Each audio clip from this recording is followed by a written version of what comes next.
Hey, what's up? Master Coach G here with you on Thriving After 50, Mind, Body, Soul. And in this episode, I am talking about the importance of a balanced diet. I have been talking about the 6 principles of health and wellness. And of course, we've talked about mindset. We talked about habits. We talked about the benefit of physical activity. But we cannot leave out our diet because it is very important. Here's the thing. A bad diet is linked to 4 of the top 10 leading causes of death, which is heart disease, cancer, stroke, and diabetes. But the good news is that I'm going to be sharing with you how you can achieve and have a balanced diet. And I'm also going to provide you with a food list that will help you on this journey as well. So, this is Master Coach G. Looking forward to sharing with you, and I'll see you on the next level. Hey, Master Coach G here with you on Thriving After 50, Mind, Body, Soul. And in this episode, I am talking about the importance of a balanced diet, still on the subject of the 6 principles to better health and wellness. We talked about mindset. We talked about habits. We talked about the benefits of physical activity. So now I want to talk about the importance of a balanced diet. Here's one of the things that I definitely want to point out is that we should eat regularly. And when I say regularly, I mean like 3 meals and 3 snacks. That's regularly. So when I say regularly, that's what I mean.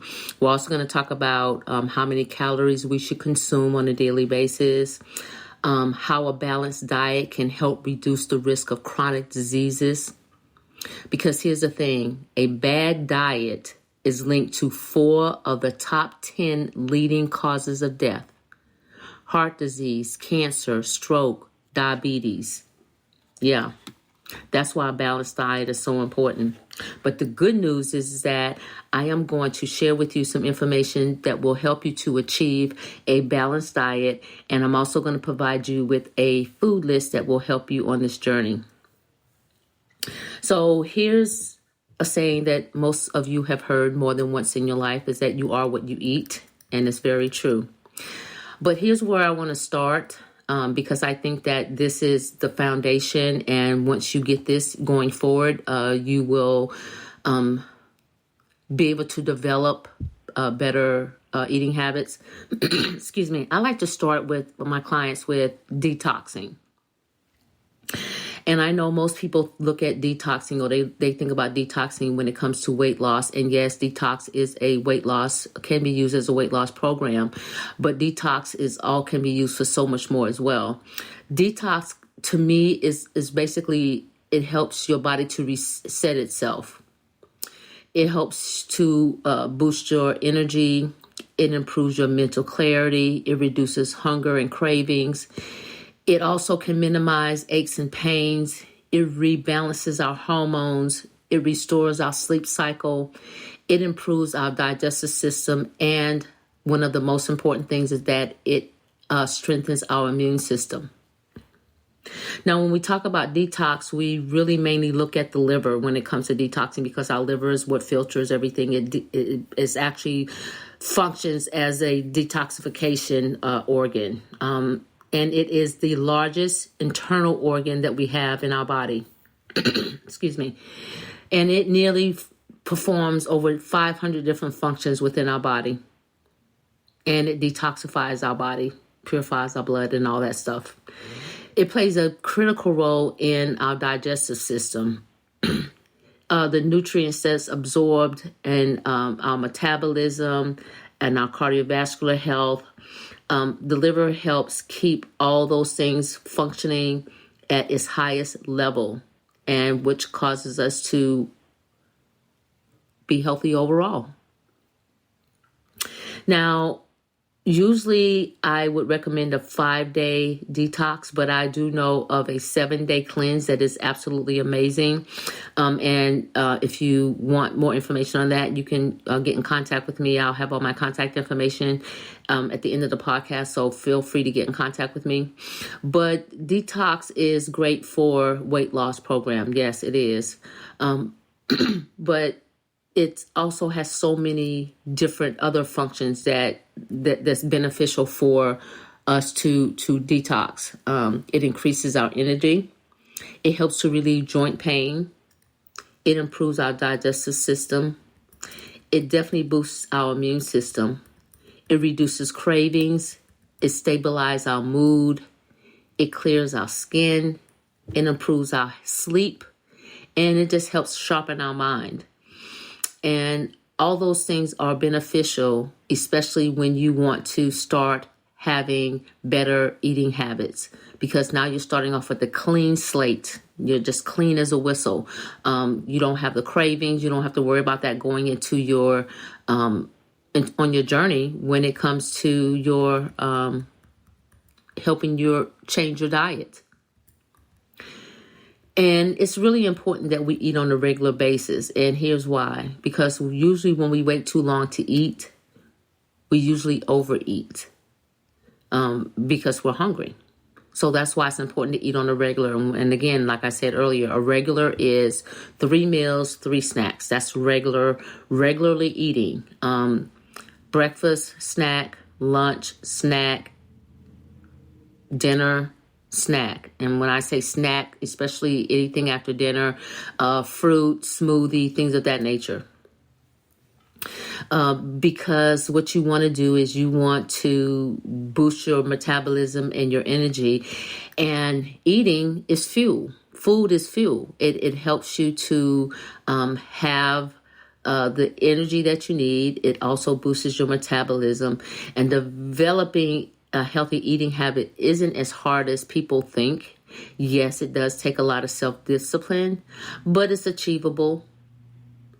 And the good thing is that it's very rewarding whenever you start eating healthy, because you feel so much better. Understanding the importance of a healthy diet will definitely motivate you to making better decisions. Once you understand what it does for your body, how it reduces the risk of diseases, you will make better decisions. Okay, because when you think about everything that you eat and drink could either be feeding a disease or fighting a disease. So if you look at it like that, it will definitely help you to make better choices. And the other thing is that when you are deciding if you meal prep, which is actually really a good thing, to meal prep, even if it's just a menu, that's always a good thing. But add color, get a lot of colorful foods, especially like a lot of green leafy foods. I do a lot of kale, collards, turnip greens, mustard greens. And if you like peppers, they have the red, the green, the yellow. Those things have a lot of antioxidant in them, especially the green leafy vegetables. So yeah, pile that on, as much as you can. There was a time when I was, eating kale and collard greens and spinach and turnip greens all mixed together, even for breakfast. And when I would do my detox, it would just be a straight vegetable detox. I mean, breakfast, lunch, and dinner, nothing else. No other food, just the vegetables for my detox. But make sure that you're definitely adding in fruit as well, whole grains, nuts, and lean protein. That's important as far as having a well-balanced diet. So let's talk a little bit about calories. I know people that are, watching their weight, they may, count their calories. I've never been one to count calories, but if you are trying to lose weight and get to maintain a certain weight, then yes, it is important that you are aware of your calories. You would probably consume about 2,000 calories a day to maintain your weight. However, it also depends on your age, your gender, your physical activity level. Men generally need more calories than women. And people who exercise need more calories than people who don't. Here are some foods that are the USDA claim to be empty calories: bacon, sausage, cakes, cheese, cookies, donuts, energy drinks, fruit drinks, ice cream, pizza, soft drinks, and sodas.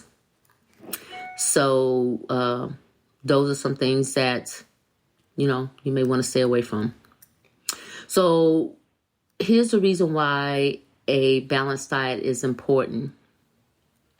Because your organs and tissues need proper nutrients for them to work effectively.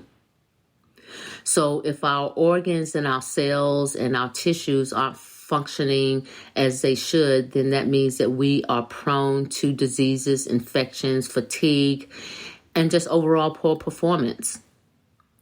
And if our children are following our footsteps with the same eating patterns, then they are at risk for problems with their growth and development and poor academics as well. And the thing is that it's something that they can carry through their whole entire life, which is not something that you want them to have. You want them to have good eating habits. So that's why when we have good eating habits, our children will have good eating habits and they will perform better overall.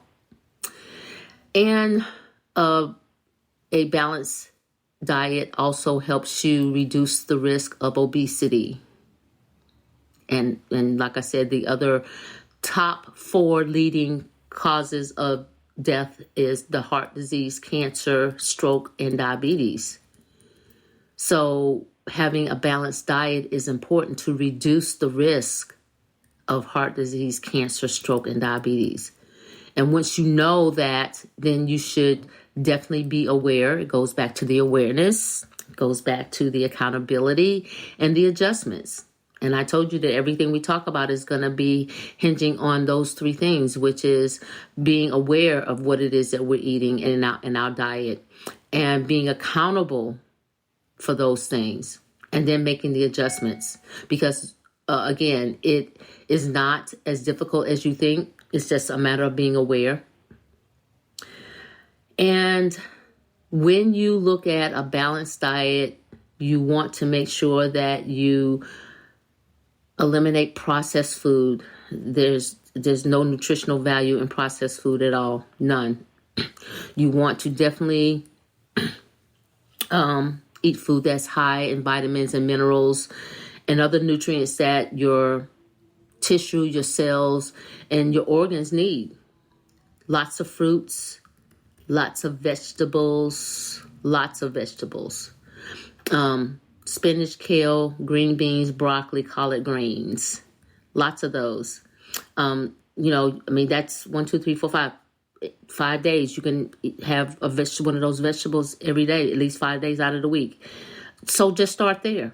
Just add something that you normally don't eat. I know some people hate spinach and they don't like kale. But, if you mix it all together, sometimes you just have to put a little flavor to it, add something that is going to help you want to eat it, because I mix all of mine together. The kale, the spinach, the collard greens, the turnip greens, I mix it all together. And the flavor is just so good. So try that. It might help you. Excuse me. Whole grains is another thing that you need to consume a lot of too. Switch from the white bread and the pasta. Try to do the brown pasta, the whole wheat pasta, the whole grain products. It's a lot better for you. Protein, the meat, the beans, the nuts. We need it. Our brain needs the protein. Our muscles need the protein. Chicken, fish, certain cuts of pork, and beef. I don't say don't eat meat. Some people, that's the only way they get their protein is through the meat. But certain cuts of pork and beef, is the better option whenever you're talking about eating pork and beef. But chicken and fish is always a good pick. But even when you're eating chicken, trim any fat that you see. trim that off. You don't want to cook that because that's fat that you don't need to consume. A lot of nuts. I love peanuts. That's my favorite nut. I also like cashews, but peanuts are my favorite. I mean, I could eat peanuts pretty much like all day. I love peanuts. Plenty of peas, beans, almonds, sunflower seeds, walnuts, another good thing. Soy products, plant-based milks. Those are good protein sources of protein. Flax seeds, almonds, another good source of protein as well. I don't do like cow's milk. I'll do like a soy-based milk versus because there's more protein in the soy-based products. And here's something else you want to make a note of. I'm talking about what you should consume, what you should eat, but let me give you some things that you might want to consider staying away from along with the processed food. Try not to consume these things because they will eventually take their toll on your body. One is alcohol, refined grains, solid fats, saturated fats, trans fats, lots of salt, sugar. Those things, try to minimize those things. It will definitely benefit you to minimize those things as far as your health is concerned. So yeah, try to stay away from those things.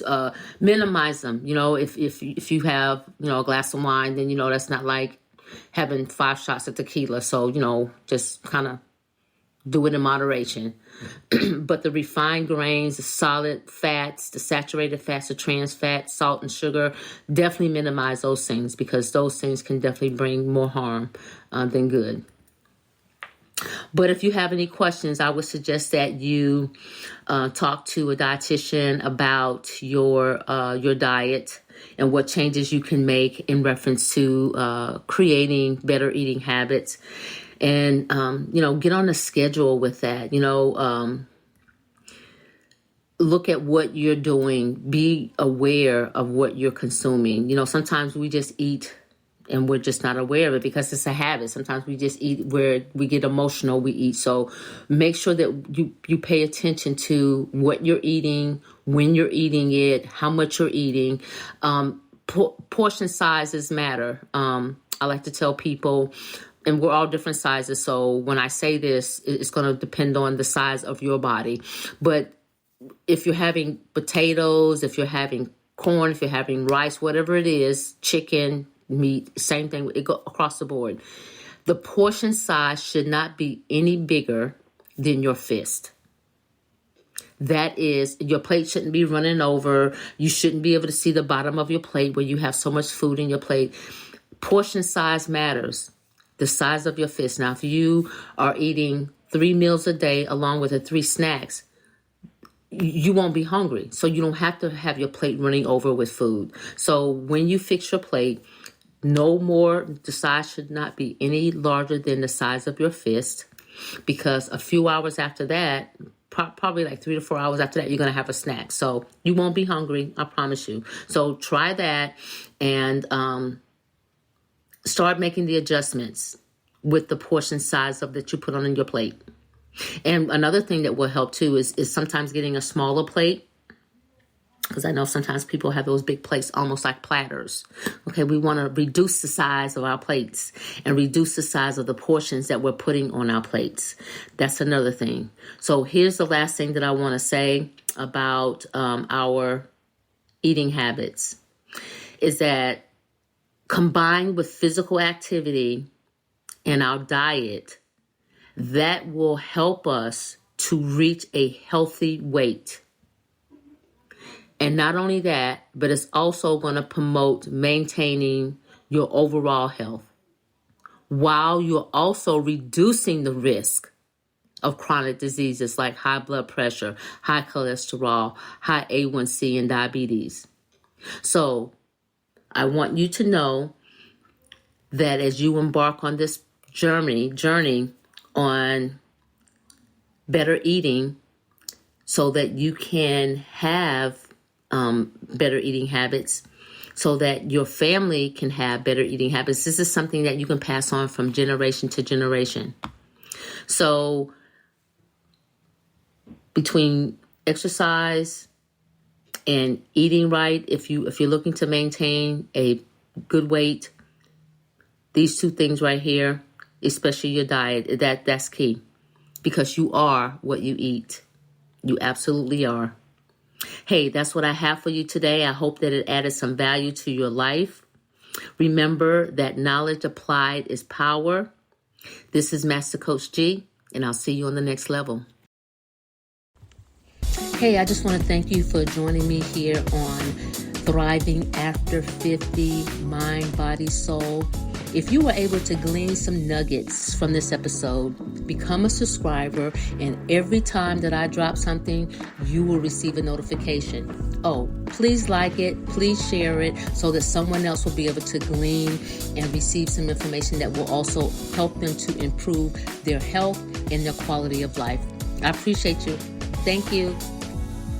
Coach G here, and I'll see you on the next level.